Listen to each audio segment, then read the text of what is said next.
আসসালামু আলাইকুম রহমতুল্লাহি ওবরকাতুহু। সম্মানিত দর্শক, বিএনপির সঙ্গে সরকারের সম্পর্ক কোন পর্যায়ে আছে? এদিকে সম্মানজনক অবস্থায় আছে?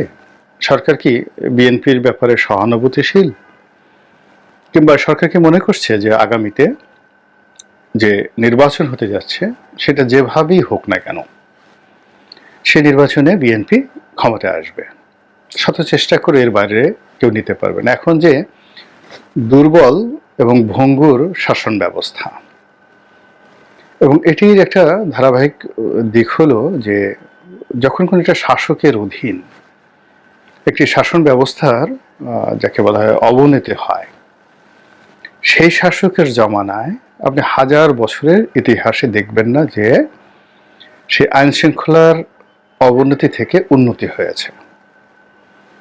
এখানে পরিবর্তন অবশ্যম্ভাবী।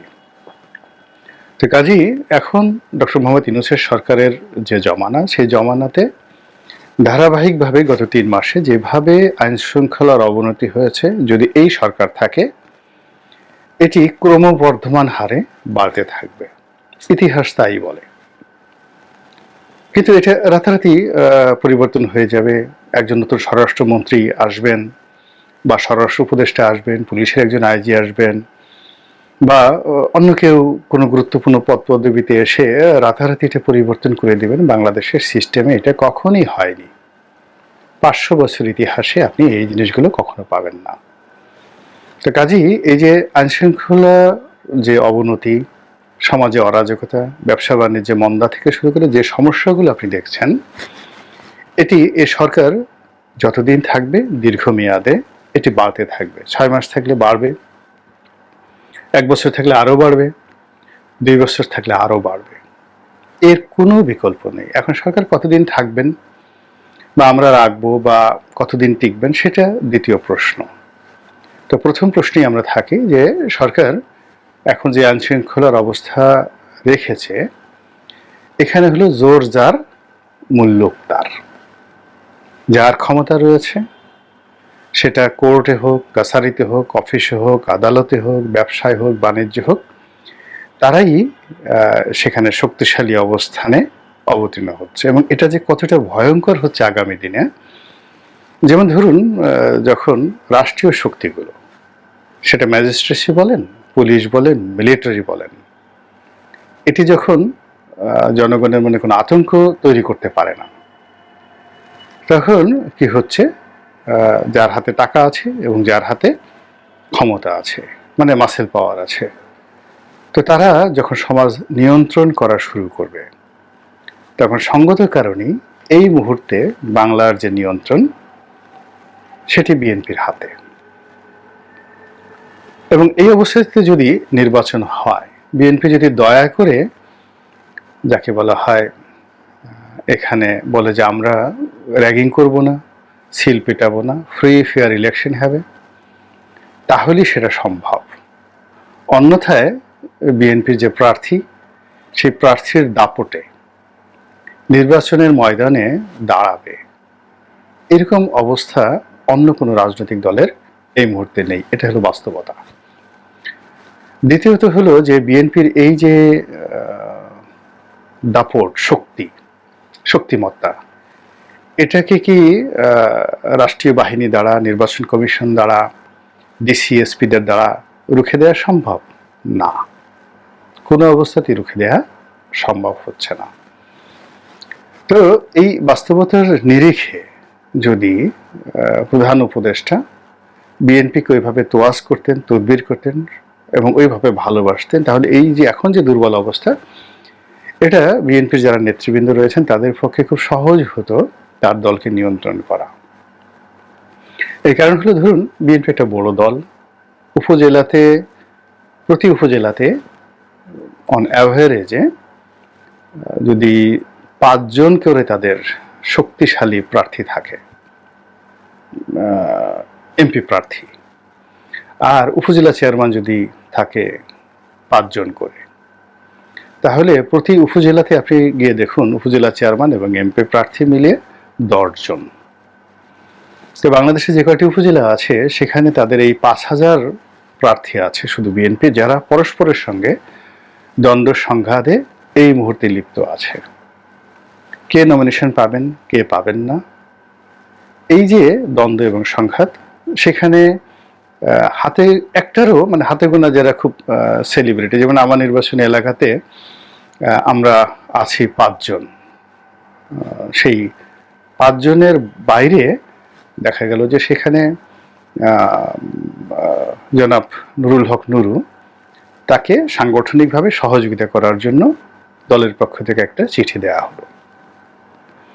তো এটা নিয়ে ভীষণ রকম প্রতিক্রিয়া তৈরি হলো। আমি এই চিঠির বিষয়ে যেহেতু আমার একটা ধারণা আছে যে এটার উদ্দেশ্যটা কি, সেই উদ্দেশ্যটা আমি এখন বলবো না। এটা বিএনপি একটা পলিটিক্স করেছে এবং সেই পলিটিক্সের খপ্পরে নুরু পড়ে গিয়েছেন, যেভাবে হোক না কেন। তো যাই হোক, সেটা ভিন্ন একটা প্রসঙ্গ। কিন্তু যারা আমজনতা, সাধারণ জনতা, সেই সাধারণ আমজনতা অর্থাৎ নুরুর যারা সমর্থক রয়েছেন, বিএনপির যারা সমর্থক রয়েছেন, বা আমি ছাড়া বাকি যে 4 জন প্রার্থী রয়েছেন, সেই 4 জন প্রার্থী তারা কি করছেন, সেখানে একজন আরেকজনের সঙ্গে দ্বন্দ্ব সংঘাত করছেন। কেউ হয়তো নুরুকে সাহায্য করছেন, আবার কেউ নুরুকে বাধা দিচ্ছেন।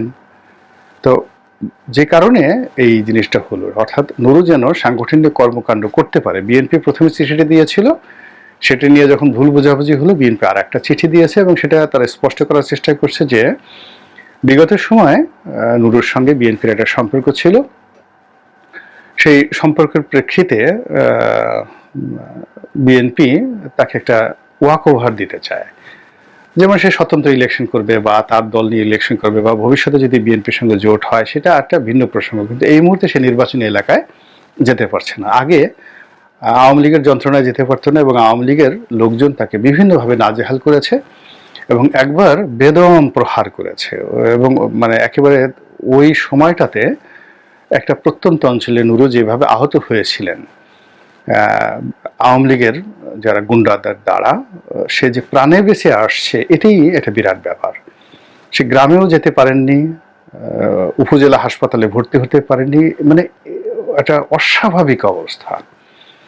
আবার এই যে বিএনপির জমানাতে দেখা গেল যে আমাদের মতো যারা প্রার্থী আছেন, 5 জন প্রার্থী, সবাই তো যার যার মতো শক্তিশালী, সবাই মনে করেন যে তিনি নমিনেশন পাবেন, তিনি এমপি হবেন বিএনপির পটুয়াখালী 3 আসনে, এবং সবারই কিছু কর্মী সমর্থক রয়েছে।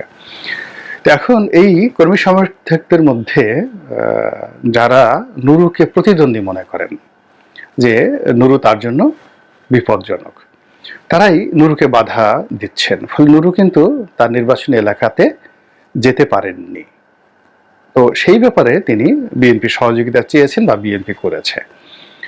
কিন্তু এটা নিয়ে নির্বাচনী এলাকাতে যে ঘটনাটা ঘটে গেছে, ইতিমধ্যে সেখানে মারামারি হয়েছে, কাটাকাটি হয়েছে এবং নুরুর জন্য যে বিএনপির চিঠি, এটি একটা বুমেরাং হয়ে গেছে। এখন সে বিএনপির বিরুদ্ধে কথা বলছে এবং সে 300 আসনে মানে প্রার্থী দেবে।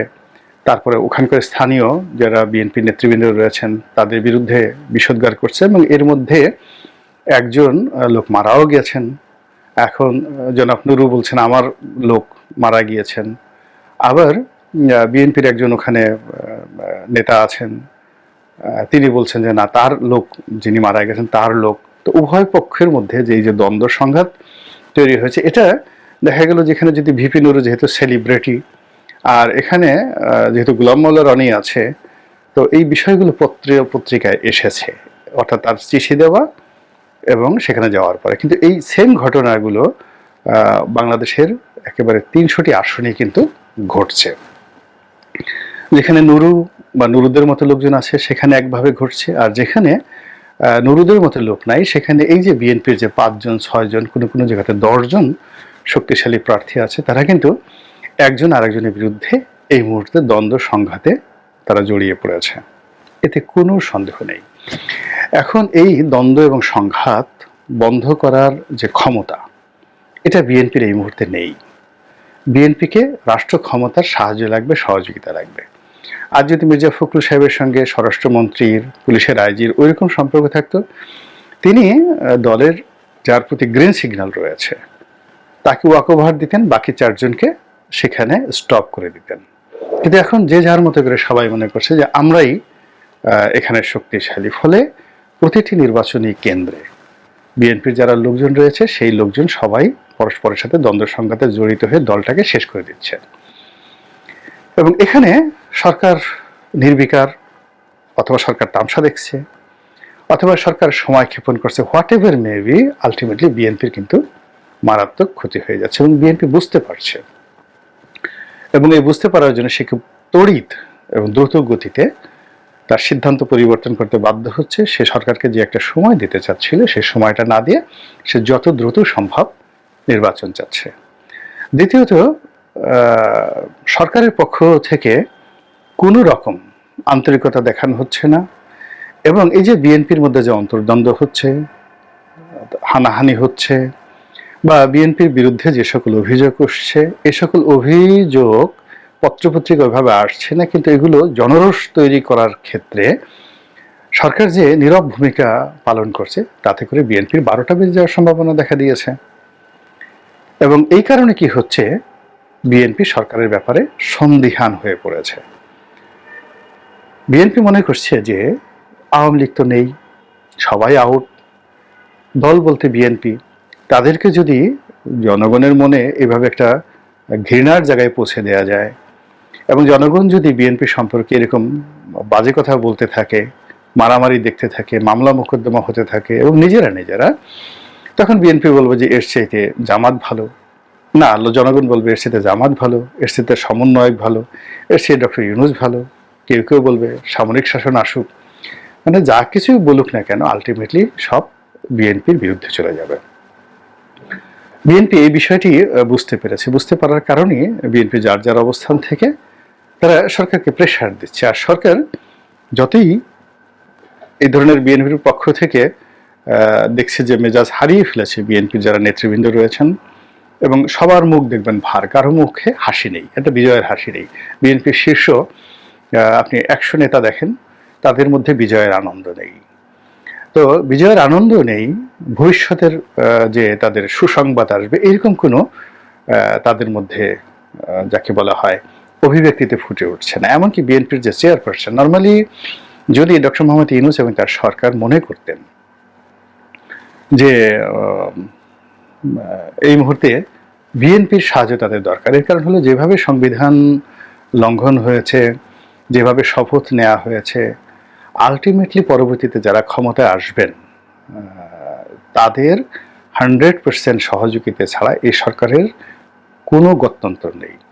তারা যদি মনে করতেন যে পরবর্তী সরকারটি বিএনপি, যারা তাদের ইন্ডিমেন্টটি দেবে, এই সময়টাতে যে সকল আইনের ব্যত্যয় হয়েছে যেগুলোর বৈধতা দিবে, তাহলে বিএনপির প্রতি তারা ভাতৃপ্রতিম হতেন। তারা শহীদ প্রেসিডেন্ট জিয়াউর রহমানের মাজারটা জিয়ারত করতেন, 7ই নভেম্বর নেতিবাচক কথাবার্তা বলতেন, বেগম জিয়া সাবেক প্রধানমন্ত্রী অসুস্থ, তার সঙ্গে দেখা করতে যেতেন ডক্টর মোহাম্মদ ইউনূস, বা টেলিফোনে কথা বলতেন। তো এই জিনিসগুলো হতো, একটা সৌহার্দ্যপূর্ণ সম্পর্ক হতো, কিন্তু সেই সৌহার্দ্যপূর্ণ সম্পর্ক হয়নি। এমনকি তিনি যদি জনাব তারেক রহমান সাহেবকে টেলিফোন করতেন, জনাব ডক্টর মোহাম্মদ ইউনূস তাকে বাংলাদেশে আসতে বলতেন, তাহলে অসুবিধা কি ছিল? কোনো অসুবিধা তো ছিল না। যদি এই কাজগুলো বিএনপির সঙ্গে করা হতো, ধরে নেওয়া হতো যে সরকার বিএনপির যে ওজন, বিস্তৃতি এবং বিএনপির যে জনপ্রিয়তা, এটাকে সরকার মেনে নিয়েছে। কিন্তু যেহেতু সরকার এই কাজগুলো করছে না, ধরে নেওয়া হচ্ছে যে আওয়ামী লীগের মতো বিএনপিকেও সরকার ভয় পাচ্ছে, বা এই সরকারকে পেছন থেকে যারা ফুয়েল দিচ্ছেন তারা হয়তো বিএনপিকে বন্ধু মনে করছেন না, বিএনপিকে আপন মনে করছেন না। পানি আরো ঘোলাটে করা হচ্ছে, এবং পানি ঘোলা করার পরে পরিস্থিতি যা হয় সেটা পরের ব্যাপার, আগে পানি ঘোলা করা হচ্ছে। এবং এই যে পানি ঘোলা করা হচ্ছে, এটা বিএনপি কিন্তু টের পেয়ে গিয়েছে। এর কারণ হলো বিএনপি তো রাষ্ট্র পরিচালনা করে একটা দল, একবার নয়, জিয়াউর রহমান সাহেবের আমলে একবার, তারপরে বেগম জিয়া সেই দুইবার তিনি নির্বাচিত হয়েছেন, আরেকবার তিনি নির্বাচিত হয়েছেন স্বল্প সময়ের জন্য। তো তিনবারের প্রধানমন্ত্রী, এবং তিনবার রাষ্ট্র ক্ষমতা পরিচালনা করা, তার আগে আরো 2বার, অর্থাৎ জাস্টিস সত্তার সাহেবের সরকার এবং জিয়াউর রহমান সরকার, দুইবার, মোট 5 বার একটা দল মোট 5 বার ক্ষমতা তারা পরিচালনা করেছে। কাজেই ক্ষমতা রন্ধে রন্ধে কি আছে